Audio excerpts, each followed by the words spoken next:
Today we're going to be talking about cover 2 zone. Now I was going to break this down. A lot of people have questions about how these zone coverages work, how the individual zones work, what they all mean. At the same time, we're also going to explain a very common scheme that you'll see, a cover 2 zone. So first off, we'll start with, what is a cover 2 zone? Cover 2 is a zone defense, where every defender is responsible for an area of the field and not a specific man. The field is divided into 5 underneath zones and 2 deep zones. The 2 corners on the outsides are playing what are called flats. Then you'll have 2 to 3 yellow zones on the field. They're responsible for the middle. And then lastly, the safeties play deep halves. Thus the name cover 2. So what are the strengths of this coverage? Well, the strengths are the 5 underneath zones. Furthermore, those corners will help in the run, especially to the outside. If any run breaks outside, they will help in it. The people that don't help in the run are the deep zones in every scheme. So in this case, it's the safeties. They don't help in the run. They respond latest and the slowest. What is the weakness? There are 3 openings on the field, just wide open throws. Because the 2 safeties are covering entire halves of the field, there's one right down the middle, over top this mid-read, as well as the sidelines between the flats and the deep zones. Because those safeties have to cover so much field, it's hard for them to react appropriately. Something is always open deep if you set enough people deep. So what are the yellow zones? Well, you have multiple types of yellow zones, but on the field here we have vert hooks, as well as a mid-read. Now the vert hooks, against the verticals concept, that's when everyone just basically runs go. They help carry the seams up to the safeties. They also help with stop routes, hence the name hook. They help with slants. They help with in routes. They also help in the run. Now the mid-read is responsible for the entire deep middle third of the field in real life, should anybody run straight past him. In this case, if George Kittle ran a go route, he's supposed to carry him deep all the way. Now that doesn't happen in the game, and there is a way to adjust for that, and we'll get to that later. But in the game, as it stands, he plays a deeper middle role, and he also helps in the run. So what are the light blues for? These outside zones. In this case, they're called cloud flats right now. There are 3 types of flat zones represented for a corner. There are cloud flats, hard flats, and soft squats.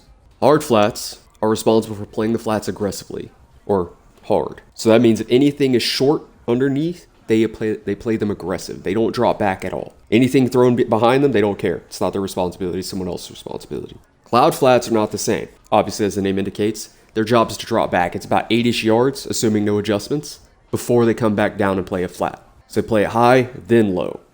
And then you have soft squats. Now soft squats are a little unique because they're under what's called like a match coverage. If it was a verticals concept, once again, they would convert to man coverage and carry those sideline go routes, which helps alleviate the weakness of the cover 2 zone. But if it's most any other concept, they stay in their zone and play effectively a cloud flat.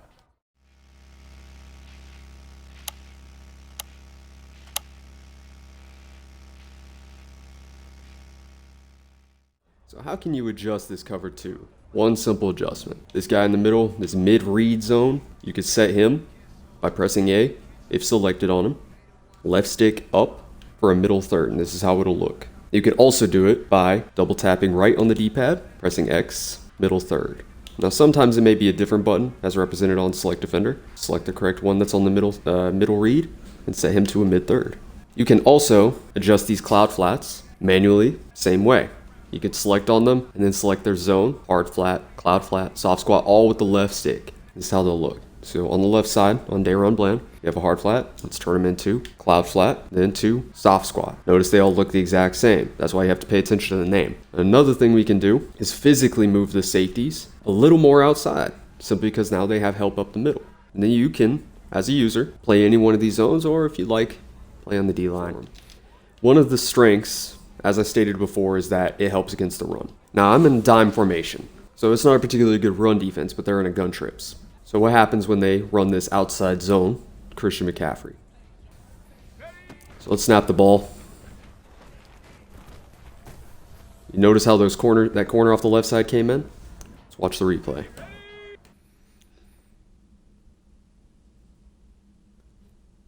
Instantly, no doubt, Immediately came downfield. Now he got picked up on a block, but he's still helping. And we're going to go to that 4 verticals concept that I explained before. So as we can see, we have the cloud flats on the field. Now I'm not even going to look at Trevon Diggs' side because my user has to be on someone. I only have 2 hands. I can only control 1 controller. So we're going to look more at the middle and the left side of the field when we snap this ball. So the mid-read still on the field, cloud flat on the left, deep safety. Christian McCaffrey runs a check and release, drag underneath. So I'm going to snap this ball. We're going to read the field. Micah Parsons is an animal. But that's why it is important to have pressure when you're setting these up. So once again, we're going to snap this ball. Now, check down's usually open because it's better to give up the short than the deep passes. Now, the mid-read does a great job of taking that PI, but that tight end go route.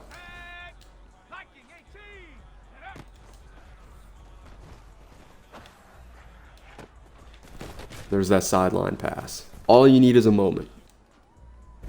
So we're going to try that sideline pass again. Step up in the pocket, throw it, touchdown. As you can see, that is a big problem. Because this is an easy play. 4 verticals is one of the easiest plays you can run. Almost everybody has this. Every single playbook has it. Hell, almost every formation has it.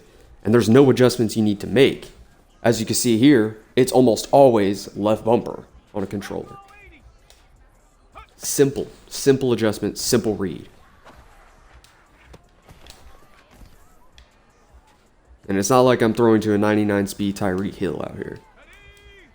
Deebo Samuel's pretty fast, but it's always open. So what happens if we set it to a hard flat? What happens off the left side? Remember before that he was carrying it at least a little closer. This time, he's going to immediately bite down and just let him go. Wide open. That's even worse. Because at least before, he could maybe make a tackle, make the read harder, or at least give the pass rush some time to get to the quarterback. But in this case, there's no chance. Nobody's getting to the quarterback that fast. So now let's make the adjustment to set it to a soft squat, which is left stick right. I completely forgot that I have to set coaching adjustments. Match. But this raises a good point. These coaching adjustments, as you can see at the bottom of the screen, you press your right stick down, and you can get to this. You have the ability to auto flip on or off. I keep it off personally, that's just how I play. You can change your alignments, keep it base. Man, we can explain that in another video, how they play the ball, and all these other things. Down here, you can change how those flats play manually, how deep you want them to play.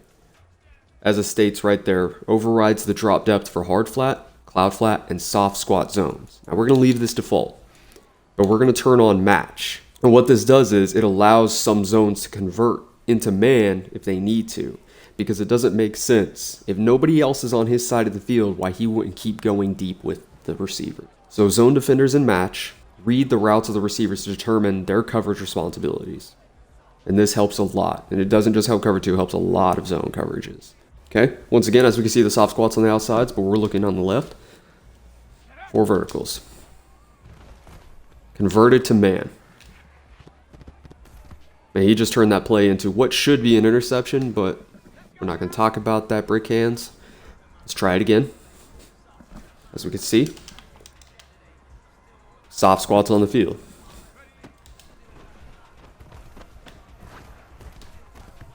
It wasn't open, which allowed the pass rush to get there.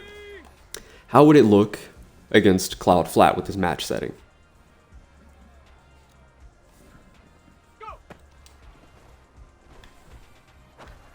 Made no difference because cloud flats do not match. It is not their job. It is not in the zone's description. Same thing with hard flats, but let's just show an example. As we can see on the left side. Lets him go right behind him. Doesn't care. Free touchdown. So what could you do? Absolutely limit somebody's verticals offense. This cover 2 zone with soft squats on the field, set a mid-third. Now, you've opened yourself up to the run potentially, especially over the middle, because now Van Der Esch will not help in the run. He will keep dropping back until about this point, 10 yards off, and then he will come downfield. But by then, they've already gained a few yards, assuming it's inside zone. Even outside zone, it'll be slower, but let's watch the play. Nothing's open. That was my user playing back there. But I'll show you again. The zones are properly set up. Now, I did say earlier, you can move these safeties. It does help a lot, especially those sideline throws. You can't even throw it open with this. So once again, Kittle's not open. Now he is. It's the only thing that can be open, but that is when the abilities start to make a play. So what abilities would be good for a cover 2 scheme? Especially if you're playing MUT, this is relevant. So the first things that are the most important, you have to have deep zone KO on your safeties. They respawn quicker, and if they put hands on the receiver while he's trying to catch the ball, it is a guaranteed knockout. Unless they themselves have abilities, in which case now it's just 50-50. It's based on animation. Furthermore, those flat zone KOs on the outsides, those 2 outside corners, it makes them respawn quicker in all their assignments. And once again, if anybody tries to throw at their zones and they put hands on that receiver while they're trying to make a catch, it's a drop. Everything else over the middle is optional. You can have mid-zone KOs. You can put lurker on your linebackers. That is a necessity if you play with linebackers. Pick artists.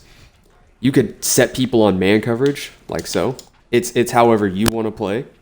If you like to use this guy, it's not necessary, but you could set this guy on the running back in case that check down is causing you problems. So the abilities vary. It depends on how you want to play. But what I do recommend, absolutely do recommend, is having pass rushers. Because if you can't get to the quarterback, something's going to open against zone eventually. Especially on those deep sidelines, especially on those deep throws over the middle. Or they just cut back. Find an opening in the zone, throw it there, or take the checkdowns. So definitely get these abilities like edge threat. Granted, a lot of people in MUT now have the secure protectors, edge protectors, so edge threat's kind of null and void. But what you can get is double or nothing. You can get those free abilities like Speedster, Ripper, Unpredictable, list goes on and on. Sometimes, Blitz. Could be as simple as this, where you fake a blitz yourself, drop off, play the routes yourself. And the quarterback has to make a read before he gets hit. So why would I run cover 2 zone and how do I use it? Oh, I use it regularly. Not all the time. I don't just sit in it. I use every kind of coverage. It's useful against people who tend to run outsides. If I see somebody just majority is a runner, and that's because the corners help in the run fit, and only 2 people aren't responsible for the run. But if you're getting run on, but say, let's say it's a wildcat, something you can do is bring these safeties down, set them on spies. They won't immediately blitz. They'll strafe with the runner. You know he's not going to pass with a running back, so why have them deep? It's pointless. Another way to use it is against symmetrical offenses. For instance, a gun double, so I'll switch to, and that's because you have a relatively symmetrical defense. You have 2 safeties, 2 corners on each side, so it converts to man very easily if you're running a cover 2 soft squat, which is the outside corners being on soft squat zones. So it allows you, if you're playing the mid read, to immediately drop deep, cover that option post, just set them on inside third and forget and just play one of the yellow zones and watch that check down, or carry a hot route. Purely your discretion. And my favorite time to use it is in the red zone. Now, you don't need deep zones. They're kind of pointless right here. The running back's manned up in case he runs a little wheel route, stop route, runs a go route, or an inside or outside route. Because the hard flat's going to be a little distracted. Oftentimes what people will do is set an out route and wheel route on the same time, and it allows this area right here to get open. So that's what the vert hook does as well. You can play as the mid read here. It's your choice. You could also just play as the safety and set the mid read on man. You can do any combination of things. Now I like to man the tight end because that's often a safety blanket. It's a big target in the red zone. I like to leave this vert hook here in case it's a slant flat combo. And I like to put my outside corners on hard flats. Now, once again, if it's hard flats and the people behind them run go routes, they're going to be wide open. But in this case, there's only 5 yards of field to guard. If they run a go route, that throw has to be immediate. And most people don't run verticals in the red zone like this. It's a risky throw. Because if nothing's open, you're taking a sack. That's how I use a cover 2 zone. It's still a cover 2 due to two vert hooks. Blue zones are kind of pointless in this situation, so still a cover 2. So now we're going to look at a few routes that the vert hooks guard. So once again, we're looking at 4 verts. We're going to watch the defender over here, Jordan Lewis. It's going to be our slot here. I'm going to set Parsons to spy just so that we can watch the play develop. Okay, so we're reading RB here, or Jennings, number 15. See what that vert hook does. Carries him, lets him go to the mid read. Mid read converts. Perfect. It's a good play. Now let's see what happens. Let's see what happens if we set him on a stop route. Guards it. Just sits. And then drops back. He wanted to make sure there was nothing deep about to break behind him. Let's see an out route. Let's see what he does. Let's see what this is called. An Ohio concept, by the way, off the left side. Out route from the slot. Go route by the outside receiver. So he carries him over to the cloud flat. Cloud flat drops a little bit. Now the sideline throw was open. But it made it to where the throw wasn't instantly available. Now let's look at this mid read. See how he plays Kittle or McCaffrey here.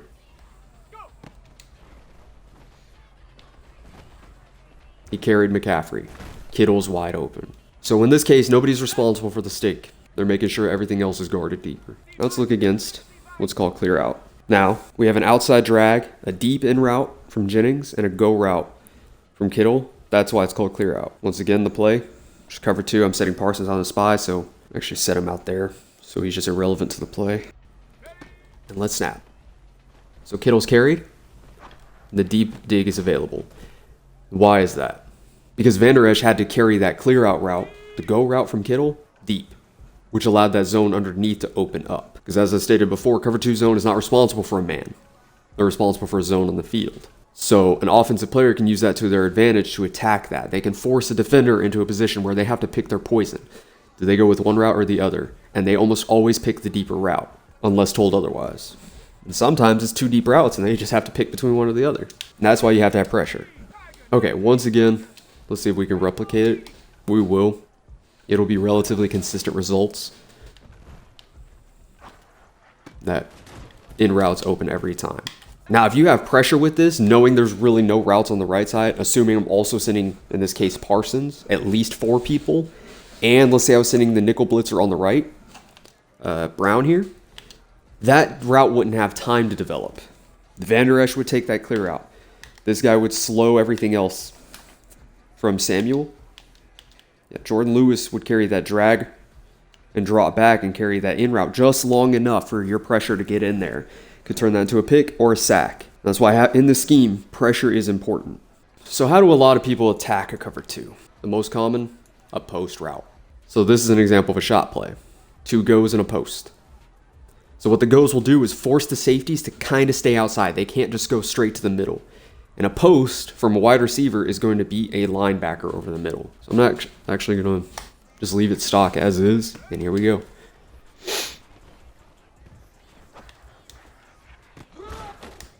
Open. Now, a better quarterback and better receivers, better results. So now that you see how shot play works against it, it's just a basic cover 2 beater. What if we adjusted? With just simply setting like this. So once again, shot play. Except this time we now have soft squats on the field and a deep third. We're going to see if Leighton Van Der Esch can get back there well enough. Those outside guys turn to man. Throw it. Nothing. That was double covered. But that should pretty much wrap up cover 2 zone. If there are any questions, please leave me some in the comments. I'll do my best to try and address them.